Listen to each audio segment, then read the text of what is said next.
I basically made a list of all the people that I was feeling envious of. I was like, they're absolutely killing it and they're in my space. I wish I was like them. Why am I not there yet when I have just started my business? Bearing in mind, I've had my business for 3 years now. And I went and did research on every single one of them to see how long they have been around.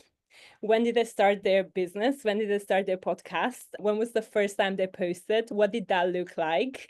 And that could be like 10 years ago or 15 years ago. And in fact, very often when you do that research into the people that you admire in your industry or in your space, you will find out that they have been doing the work for 10 years, 5 years, 16 years, however long. So there's a reason why they're so well known. They have been doing it for so long that at some point the numbers game, and if you're resilient enough and keep trying 16 different routes and avenues, at some point something will work and you will be successful. If you think about it that way and you research these people, I think a lot of that comparison immediately goes away. I don't like the word competitors because, especially in what I do, which is partnerships and diversity and inclusion, I found it really bizarre when I was starting my business and everyone would ask me like, so who are your competitors? Who else is doing what you're doing?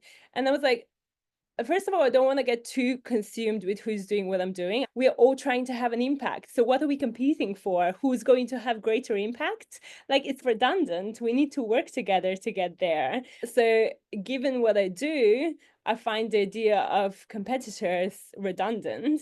And I always felt like I've actually collaborated with so many people, and I'm still continuing to collaborate with so many people that if you looked on paper or you looked at our websites, you'll be like, you're competitors, you're both doing diversity and inclusion, or you're both doing partnerships, but there's so much strength in working with others.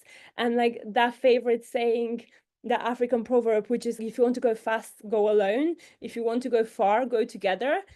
If your goal is to go far, at some point you will have to collaborate with others. So it doesn't mean we work with our competitors every day, competitors.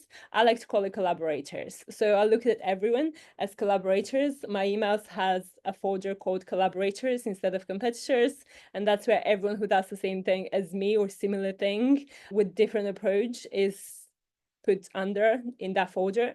And I constantly work with people that would be considered on paper my competitors, but we work to each other's strengths and we end up creating something that is better for society or for my end consumer by us coming together and uniting our knowledge, our expertises, than if I was just trying to do it myself and be Miss Know-it-all.